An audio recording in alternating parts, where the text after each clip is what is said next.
кислородный баллон деген жоқ.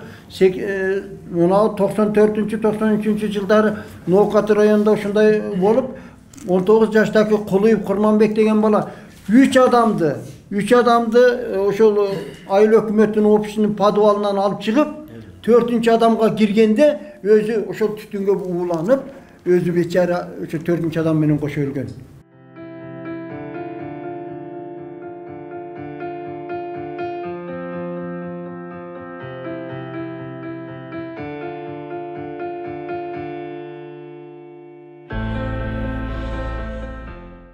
Бүгүнкү күндө өрткө каршы кызматында полковник 30 жылга жакын иштеген адам квартирада жашайт дагы. Өзгөчө кызматтар министринин кызматкерлери, капитан, ага лейтенант, майорлору квартирада өзгөчө кызматтар министри берген үйдө жашап атат.